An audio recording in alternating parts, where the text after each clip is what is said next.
Hello everyone, I am Parsa Mufti and welcome to News Platform. Today we're discussing our Atmanirbhar and Garib Kalyan working. There are green shoots in the economy. The economy is not in trouble. So said Finance Minister Nirmala Sitharaman. Likewise, the MOS Finance said there was no impact on the Indian economy due to the virus. And yet here we are today.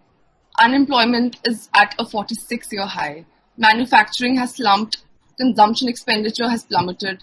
States are nearly bankrupt while the centre delays payments of GST dues. Farmers are not getting fair prices for their crops. Bank and NPAs have jumped over 10 lakh crores from 2 lakh crores in 2014 and so on. Assuming the virus has impacted all economies of the world, the Indian economy should have been faring relatively better compared to the others. And yet the Economist recently said that India is no longer among the fastest growing economies in the world, which it was till 2014. Clearly, something has gone very, very wrong. This was the situation before the virus hit. And now the government has rolled out a series of packages that have captured the headlines. These packages have been touted as silver bullets. We were told sab changa si, but is it really so? I'm honored to host Professor Rajiv Gowda, Professor Jayati Ghosh and Professor Himanshu today. My first question is to Professor Gowda. Sir, even though the NDA has claimed that the Atmanirbhar package is worth over 20 lakh crore, experts have argued that the financial package is closer to 1.86 lakh crores or 0.91% of the GDP and not 10% as claimed by the BJP. Is the package mere window dressing? So the package provided tremendous headline material for the Prime Minister when he announced those mega numbers.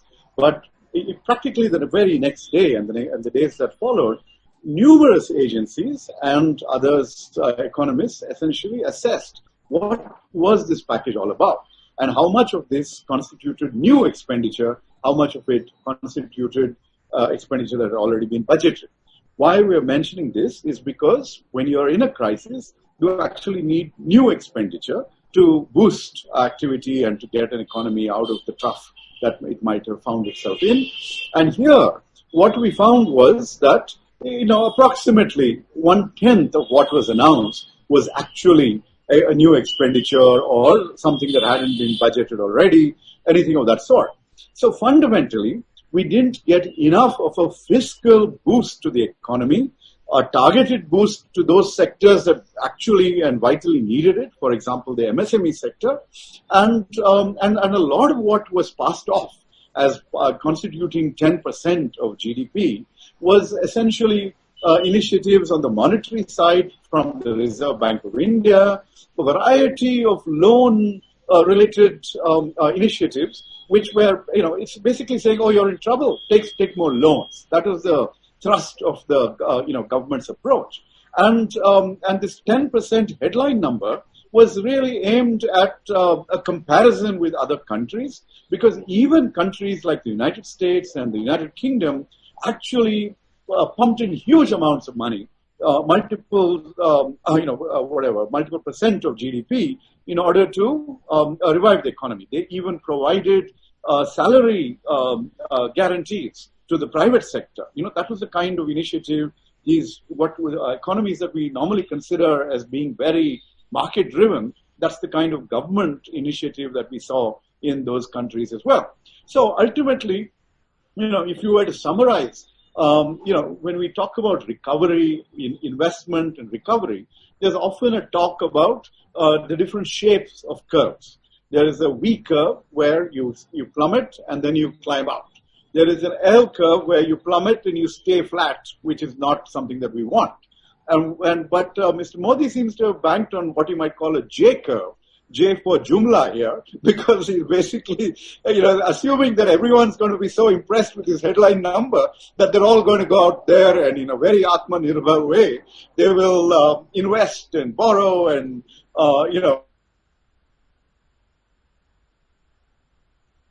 consumption and everything else. And that has just not happened. The reality has become very, very clear very quickly.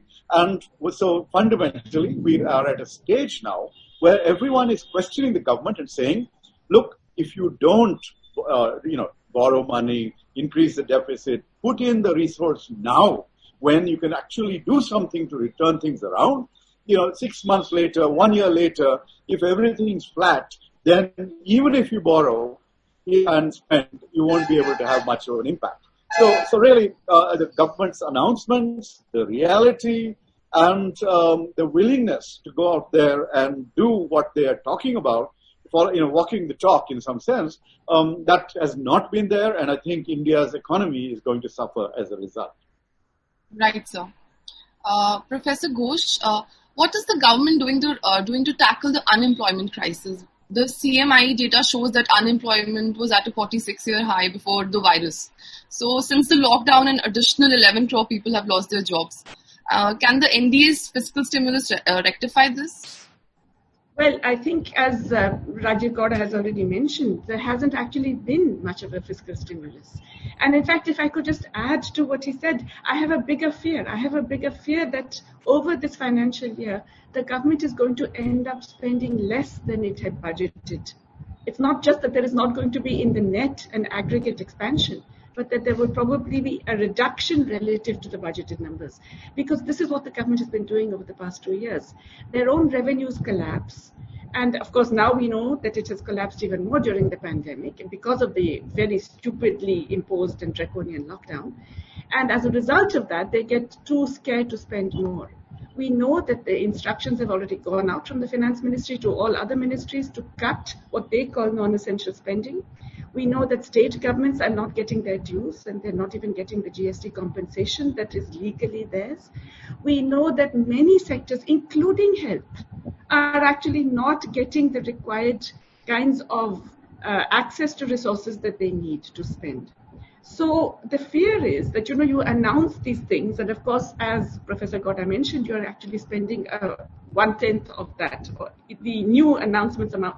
It turns out that what you announce also you don't spend, whether it is in Garib, Kalyan, or it is in the other kinds of things for the Jan Dhan accounts, etc. In fact, the money has not been spent, even what was announced. So, and of course, what we do know is that what was announced was far too little. To come back to your question, I believe that at the time of announcing the lockdown, we really should have done a few things immediately. First of all, remember that this is a draconian lockdown that was imposed when it was not fully necessary, a nationwide lockdown, which you didn't need at that point. It was still in certain pockets and cities. Even China never did a nationwide lockdown. But having done that, you're denying people their livelihoods and their wages. It is incumbent on the government to compensate. You actually have to provide an income transfer, say for 3 months, because you are not allowing people to earn their own livelihoods. So an income transfer of, say, 7,000 a month, I think was certainly incumbent for around 8% of the population who were being denied their livelihoods. And you should have provided food for 6 months, 10 kilograms free per household for 6 months. Now, doing that would have cost about 3 to 3.5% of GDP. Easily affordable, actually, in the circumstances. But that was not done. Now, because that's not done, what we're getting is a massive sort of extended depression, I would say, whereby the negative multiplier effects of people losing livelihoods, being forced first to rely on savings, then on credit. When nothing is available, you basically starve, right? People are being thrown back into that, and that distress is actually getting worse as the months go on. And so they are spending less, which means shopkeepers are selling less, which means they are ordering less from producers, which means producers are producing less and hiring fewer workers. That negative multiplier effect is now permeating the system. And so to think that, we end the lockdown and it's like turning on a tap again. We turn the tap off, we turn it on again, everything's fine, the water will flow as before. It won't. It doesn't work that way. So immediately we certainly need it then, but we need it even more now. The longer you delay, the worse it gets. We need a major demand stimulus. And then along with that, we need measures to ensure that the supply of necessities doesn't face this problem of the breakdown of supply chains, which is also happening. Right, ma'am. Professor Himanshu, the MSME sector contributes to 30% of the GDP and accounts for 50% of industrial workers. But the finance minister's package mentioned an allocation of 3 lakh crore collateral-free automatic loan package as part of the stimulus for MSME sector. Do you think these measures will work?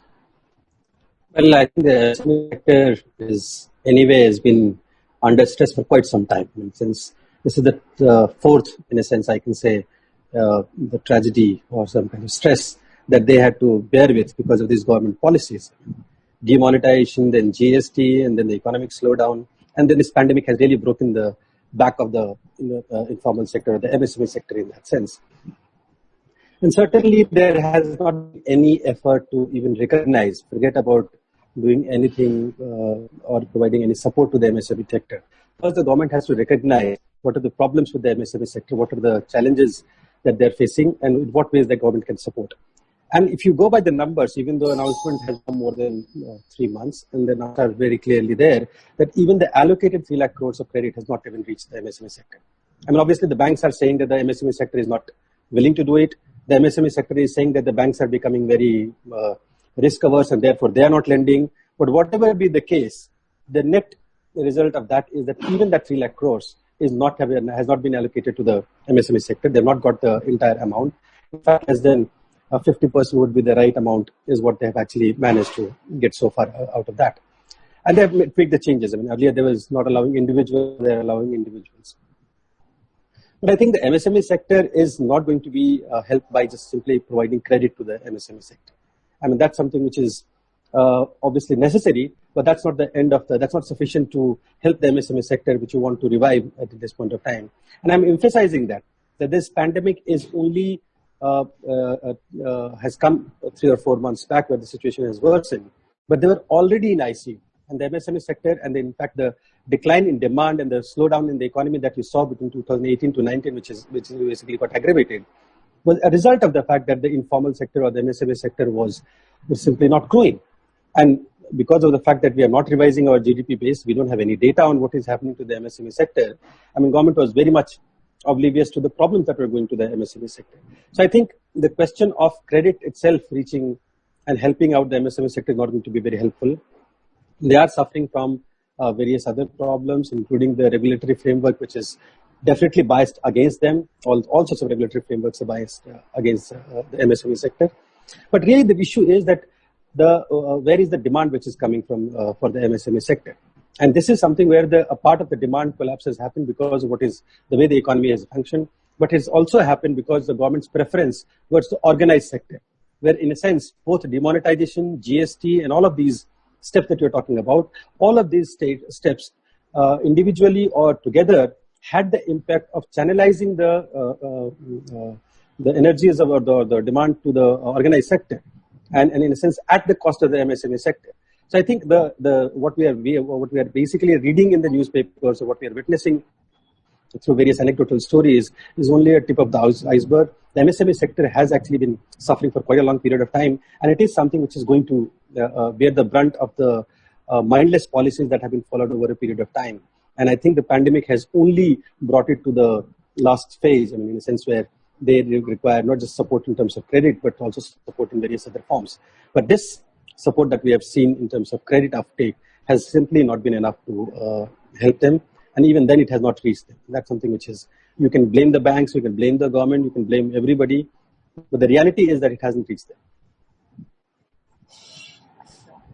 Professor Gaura, in 2019, India's manufacturing sector had slumped to 0.3% industry growth, from a thriving 8.5% in 2004 to 14, and this is a big slump.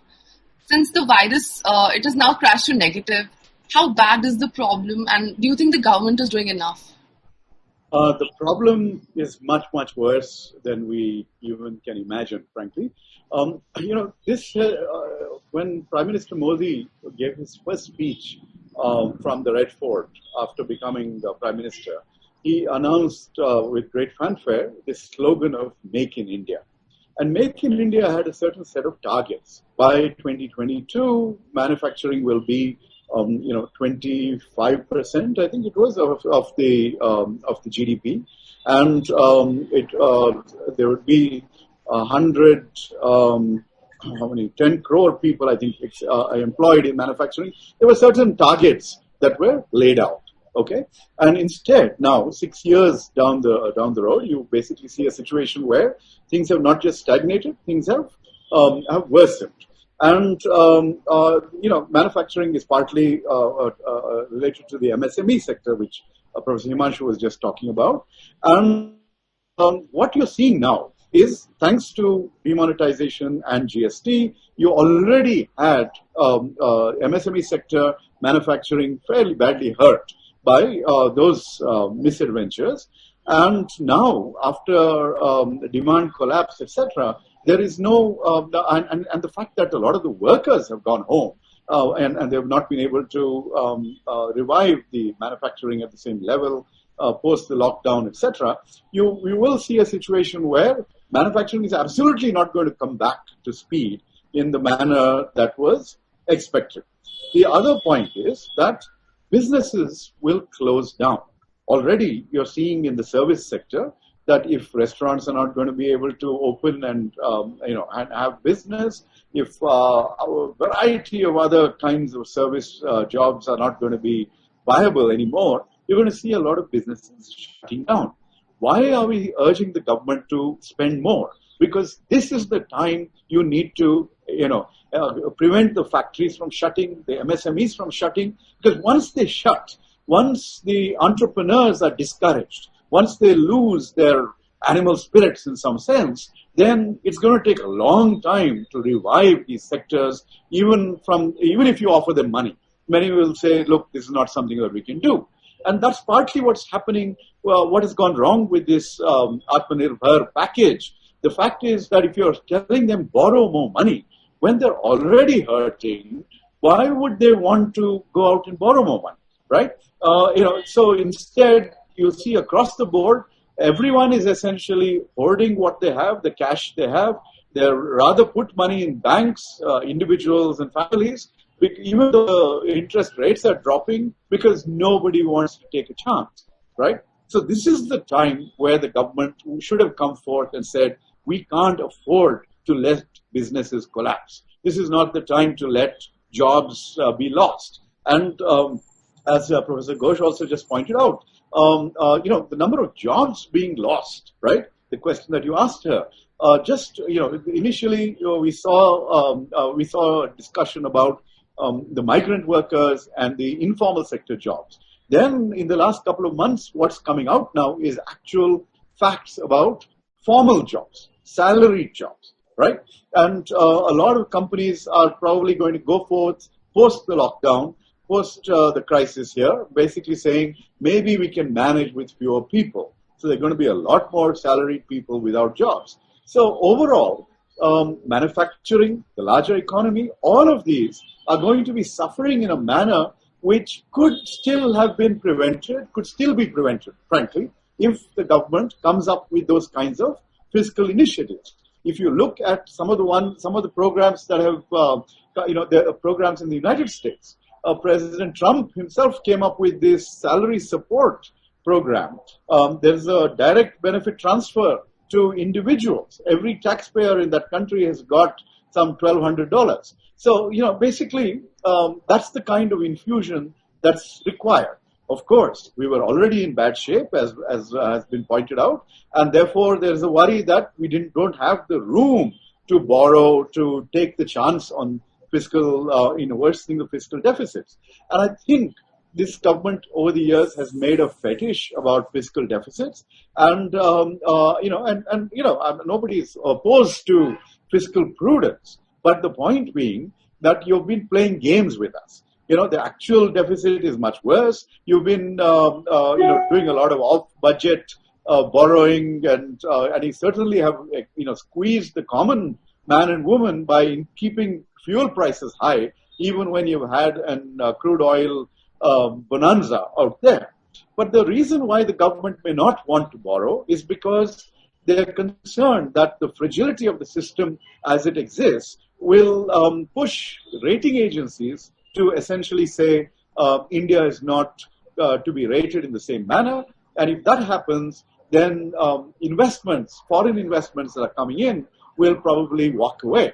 Now, some agencies have already downgraded India. We have not seen a collapse in foreign investment of the magnitude that was feared, partly because when every economy is doing badly, money will gravitate to those economies that are still doing relatively okay. So our job would be to not maintain those, mega growth numbers that we've seen in the past, but at least to be better than the rest of the world, right? And that's not happening, as you pointed out, the Economist's recent report. So fundamentally, if you are not acting now, you're hoping that all these statements will take care of people's reactions. You're setting India up for a big collapse, which is really dangerous. Afterwards, once once a patient is in coma, it's very hard to revive a patient, right? You need to prevent that. So the fiscal injections that we are asking for now these are not giveaways. This is life support for the economy that is in deep trouble. Could I just add to that a bit, Parsa? I just want to reiterate the point that Professor Gowda made, which is that right now the fiscal stimulus, it is literally about keeping this economy afloat. But also I want to add that this idea that you have to actually maintain fiscal prudence at this time is counterproductive, because you will possibly end up with a larger fiscal deficit by not spending more today. So let me just explain why. Because if you spend less, then the economy tanks even more. Instead of declining by 5%, say we decline by 10%, then your tax revenues go down.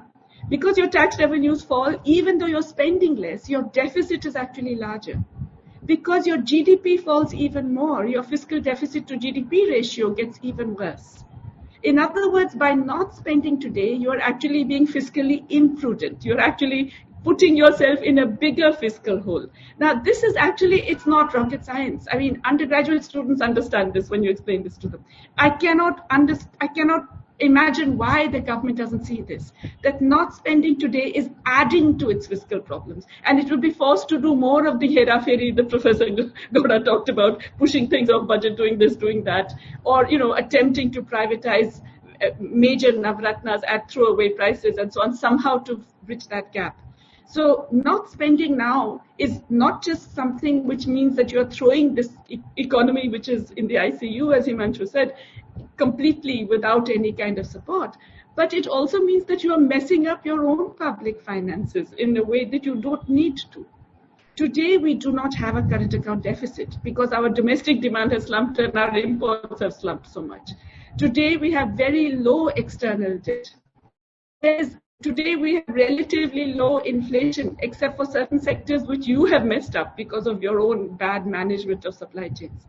So there is no reason for the government not to borrow from the central bank, which is to say a monetized deficit, and spend more. There is no other constraint except the government's own stupidity.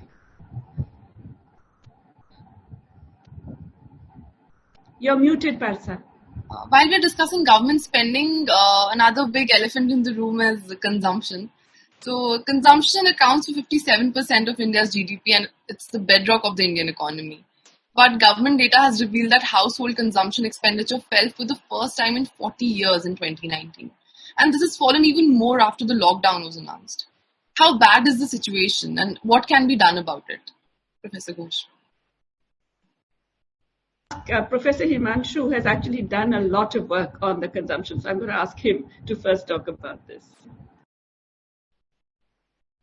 Oh yeah, I think the numbers are more or less you pointed out. I mean, the last survey that we had on consumption expenditure, that showed that the first time after 40 years we had consumption expenditure actually declining, and which also implies that the poverty has gone up, which is what some people had calculated using the data that is available. Now, yes, that's something which has happened after 4.5 decades, but it's something which needs to be questioned in the sense of why is it that even when you are claiming that our growth rates are 6%, 7% or 8%, why is it that the consumption expenditure has declined and then your poverty has gone up? And it's something which is not very difficult to answer. In a sense, if you look at if you follow what has been going on in the economy, what is happening to the major part of the economy, which is actually consuming, I mean, the rural economy, which is still constituting roughly around 40 to 50% of your total economy, or for example, the Msnb sector or the informal sector that you're talking about. Now, that sector is the one which has actually suffered the brunt of the entire exercise in the last 7-8 years. Some of them have been completely mad kind of an exercises, completely unnecessary, but have actually contributed to popularizing a large part of the masses. And that is something which has has led to this kind of situation. And this is not something, the number when it came out, I mean, you know that very well, that the government got into a panic mode. I mean, the day they were leaked, that day itself in the evening, the Ministry of Statistics basically disowned them and said that these numbers are not to be released. And this has happened for the first time in the history of India after independence, that a statistical survey which was approved by everybody by the statistical system was junked by some bureaucrats or some ministers in the ministry, in the government of India, because the numbers were not comfortable. But if you might not release the numbers, but the reality is that the first time we are seeing, last 6-7 years, the wages are declining in the sense, and I'm talking about decline in the sense they're negative now. If you compare to the wages, real wages in 2014 and compare it with what is there in 2020, the numbers that we are available till February, you know that these numbers are negative. Again, that's a huge indictment, I mean, on what is happening. I mean, we never had a period where for a 6-year period, wages, casual wages have turned into negative, and they're now negative in the sense in real terms. The PLFS data which came out had showed that between 2011-12 to 17-18, regular wages declined by 3%. Again, something which is unheard of.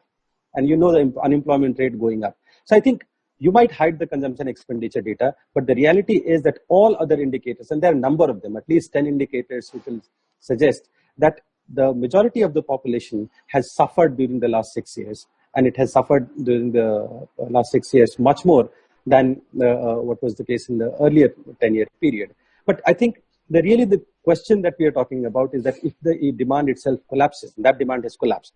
I mean, this is something which we have been talking about since 2014, and a lot of us have been talking about that demand is really the problem. Now, every major economist is talking about as if this is the new discovery that they have discovered that demand is actually a problem, aggregate demand is a problem. But this is something which is the kind of policy that you have been following. And if you continue following these policies with a very high inequality, and that high inequality would lead to this kind of an outcome. And there is nothing surprising in the kind of an outcome that we are seeing currently in this situation. But it also raises a question that if your demand base, consumption base itself is quite narrow, and in a sense, a large majority of your population not witnessing an increase in consumption demand, then there is no way the economy is going to revive. And which basically also means that if the only way you can revive the economy is by spending more and more money, and that money can be spent only by the government. There is no other entity which has the capacity to put that money in the economy, which is needed at this point of time. And I think Professor Jyoti Ghosh was right. The fiscal prudence at this point of time is that you spend more. I mean, there is no other way. I mean, whether you want to be fiscally responsible, you want to be fiscal prudent, or whatever word you are going to use, the only way out for you is to go out and spend, give purchasing power in the hands of the people who have been suffering because of that. And that is something which is the reality, and I don't think there is any dispute on those numbers. I mean, the number of supporting indicators which give you the same kind of figure, even though if you discard the consumption expenditure survey. So I think the consumption issue is really important one, and that's more important for an economy like India, which is not so much integrated with dependent on external exports. And by the way, our external exports have actually been declining for the last, in dollar terms, for the last 6 years. So that's, forget about that. So the only engine for growth for you is your domestic economy, and that basically can only be driven by increasing consumption in the domestic economy. So I think that is something which is an important part of the whole story. And I would say that this is something which has been destroyed using a number of, by a number of policies that this government has created through its own actions in the last 4 to 5 years. And I think it's not something which is the pandemic, which is, yes, you're right that in the pandemic, the consumption demand would have gone down, which is happening in most of the countries. But most of the countries are also spending money to increase the consumption demand, increase the demand in the domestic economy. Whereas in India, what we have seen is a response which is completely contrary to what any basic macroeconomic just be. And I think that's where the problem is, that we are actually downwards, going from bad to worse. If we continue to neglect the issue, we continue to delay it more and more, which is what the strategy of the RBI and the finance ministry in that sense has been, that let's wait and watch. I didn't think we are in a situation where we can prolong it or wait and watch policy is the policy that we can afford at this point of time. Right, sir. Ma'am, would you like to add? You're muted.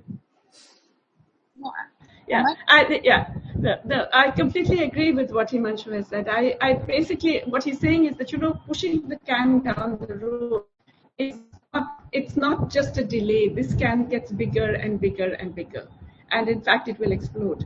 I think what has happened is that this is a government that has got so used to managing perceptions that it's forgotten that there are certain things that can't be managed only through perceptions. I mean, the pandemic is one of those, right? The virus is not going to respond to just, you're threatening it or manipulating it or trying to persuade people that it doesn't exist.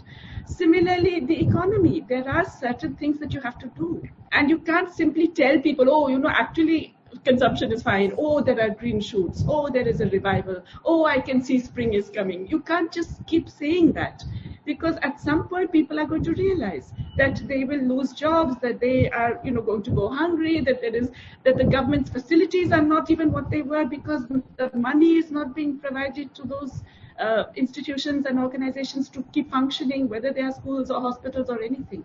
So, I think the problem is that this government has got so used to bullying, manipulating, or just, doing the media management that it is forgotten how to do the real stuff. And that real stuff eventually, of course, it will mean huge disasters for the entire population, but that real stuff ultimately also it will have to answer for. That's the problem. We also, the MSME problem, and I think Professor Gowda mentioned this. It starts out as an informal sector problem.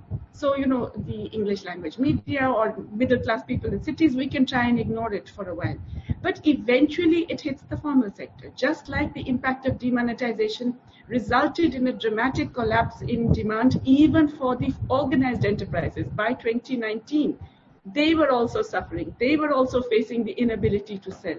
And we saw that collapse in demand in everything from, automobiles to biscuits to male underwear, which was that big indicator of recession, which also was collapsing. The sales of those were collapsing in India.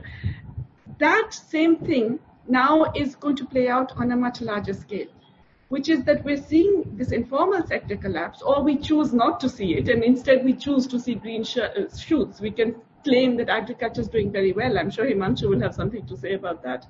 But in fact, that decline is going to feed into the things which we cannot but see, into the jobs facing the middle classes, into the employment and livelihoods of middle class people, including the self-employed among the middle class. All of that is going to be hit very, very badly. We are just beginning to see it. This is just the tip of the iceberg of what is going to happen to the middle class.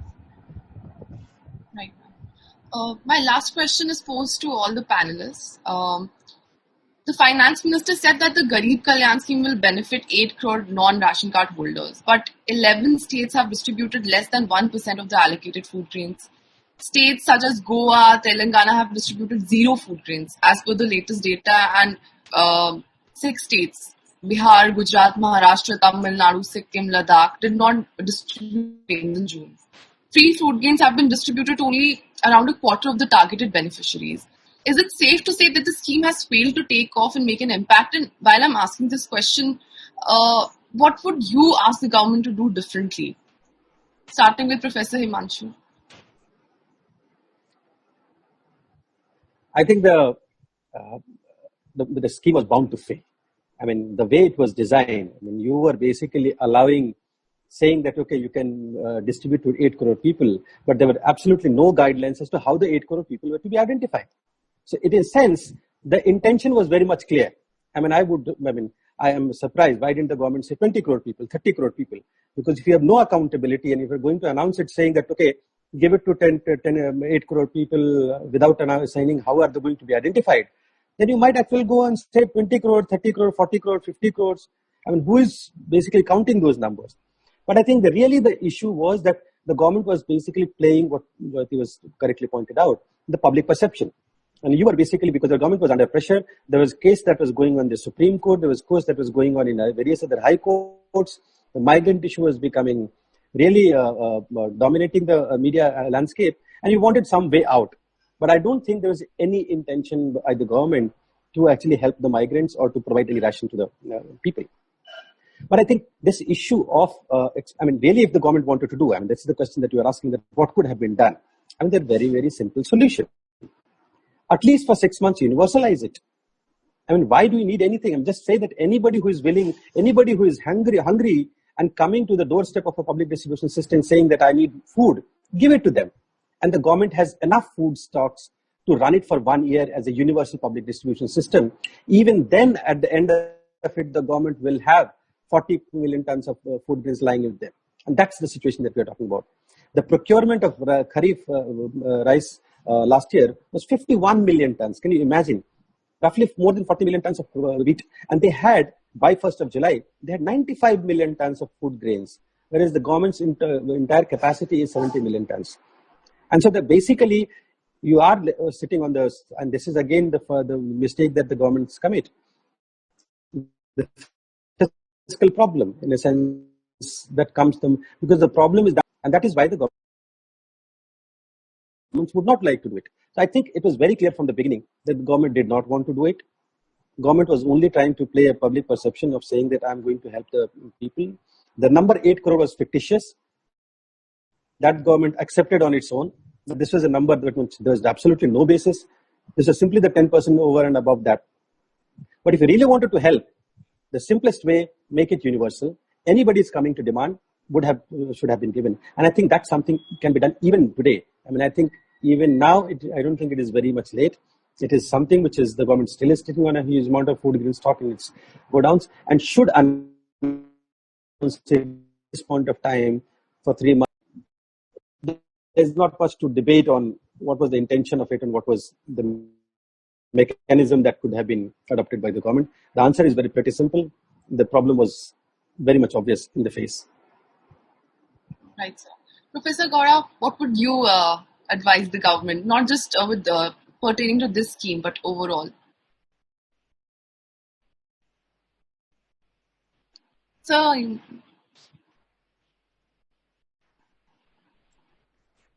let me continue a little bit on the lines of what Professor Himanshu said. The basic point is that the government actually has overflowing stocks, and it costs money to stock that.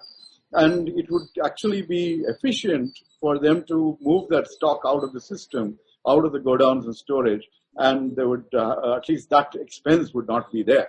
Just to add one other dimension, the kind of surveys that are being done by various NGOs and others are showing that only, as you pointed out, 20-25% of recipients, targeted recipients nationwide have actually got access to this. And that's really worrisome. So what is happening to the rest who are in distress?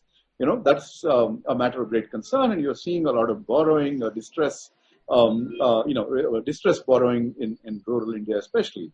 If Professor Himanshu's suggestion is taken forward, then that would also be something that would address the reverse migration that's going to happen now back to urban India. If you say, look, anyone who comes to the PDS system will get whatever the amount is that they're due, then you would be able to address that particular issue, because rural India is not providing enough opportunities. People are going to start coming back to the cities. What are they going to survive on?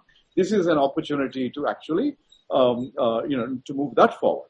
I'd actually, in terms of your question, I want to take this to a slightly different dimension.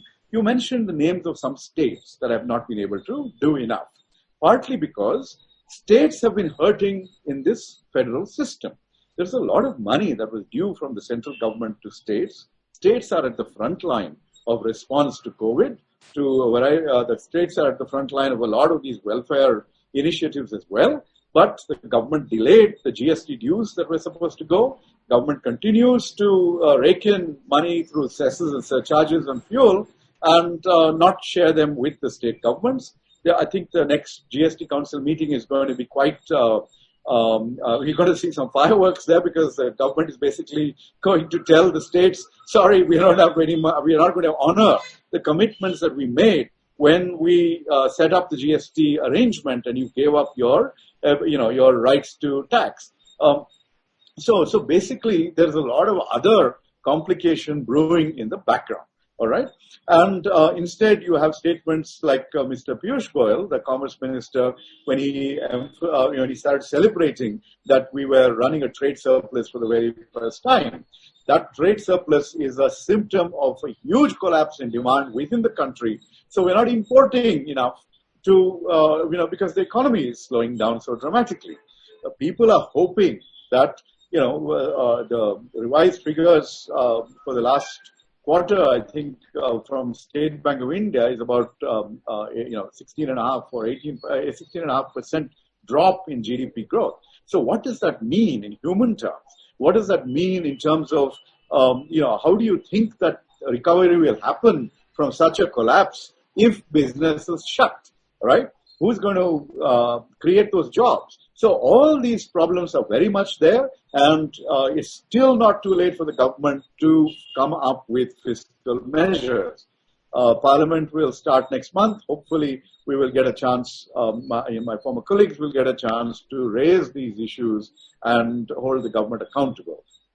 There's no shortage of other initiatives that can be, focused on. For example, children's health and Anganwadis and, very, very measures that will, provide, because midday meals are not, no schools are on, right? So what's happening to that whole set of nutritional supplements that children were getting? All that is not there. So, we need those initiatives. And of course, Manrega has been the lifesaver in all of this. There has been an expansion. But again, when they talk about, we've increased the salary, that was actually budgeted for already. So do something new, do something which matches the notion of Keynesian stimulus, right? That's what we are urging the government to do. And all of us would normally have been major critics of fiscal profligacy. And at this point, you can see the consensus around the table here. We're saying that the right thing to do is to invest in the economy, even if it means borrowing at this very point. Otherwise, there won't be any patient to who you can help recover once the patient is dead. Right, sir. Professor Ghosh, would you like to pitch in? Yes, I think the important points have already been made. I agree completely with what has been said. Basically, I think we need the government to do 4 or 5 things. We need them to universalize the public food distribution for 6 months, for sure. And you can still do it. The rest of the financial year, at least, make all food distribution universal and free, and do not ask, do you have this ration card? Show me your Aadhaar card and any of that. Second, double the days of work available under Manrega, because already many states are reaching the 100-day limit. Many of the migrants who had gone back joined their families. Many households in some of the crucially affected states are actually reaching that 100-day limit. Immediately double that to 200 days. There is a precedent in the past in droughts and other conditions. It was doubled to 100. It was made 150 days. This is such a major catastrophe that you have to double that, and that you can do without changing the law, doing anything. It's a simple administrative measure. Double the number of days of work available. Third, introduce an urban employment guarantee, because now it's not just that there is rural distress. We know there is urban distress. It's not just the question of returning migrants. There are people who have been living in the cities who have no livelihood at all available to them. So introduce an urban employment guarantee. The state of Jharkhand has just announced one. There are obvious concerns with how it will be implemented and so on, but nonetheless, it can be done. Kerala already has one. Introduce nationally the idea and provide some resources for that. Fourth, and I would argue this is possibly controversial, but I think that's the only one of the ways in which you could try and revive MSMEs. Professor Gowda mentioned that in some countries you already have some kind of a scheme whereby you actually pay, you subsidize the wages of those who are in private employment. You can actually, in enlarging the employment guarantee, you can actually provide that some of this can be used in MSMEs. It's a kind of employment subsidy in MSMEs that will enable them to survive. Because at the moment, we have the risk of many hundreds and thousands of them, lakhs of them collapsing. And when they die, they will not recover. They will not suddenly tomorrow start again once they close. So actually use some of this employment guarantee also to provide wage subsidies for MSMEs in both rural and urban India. Fourth, dramatically increase your health spending. And when I say health, I'm including all of the Anganwadi, Asha, and other kinds of spending, but also the entire range of spending, dramatically increase that. We really need to double our health spending. I think the pandemic has made that clear. It has to be public health spending. It can't be done through this terrible Ayushman Bharat scheme, which has so completely failed in this pandemic, where it has been so completely exposed that even those who are suffering from COVID are unable to take benefit from that so-called private insurance that was going to enable them to get through crises. So we need a dramatic expansion in public health spending. All of this, yes, it will cost money. You claimed you were going to do 10% of GDP. Well, do it. But in fact, it can still be done within 5% of GDP. This is the moment to actually spend all of that. Immediately use money from the central bank. Eventually, of course, in the following year, you will have to think of other means of generating revenue, like wealth taxation, taxing multinationals who have got away with murder, taxing the digital companies who have doubled their profits in this period without paying that kind of tax or any tax at all. So we can think of those later on. Right now, for heaven's sake, spend. Because it's only by spending more that you will avoid a fiscal catastrophe at the end of the year. The Indian economy was already in a bad shape, and the virus has exacerbated the deteriorating situation. Unless the government of India acts fast, it will be remembered in history as one which stood and watched as one of the most promising and emerging economies in the world is completely decimated. Thank you for joining us today.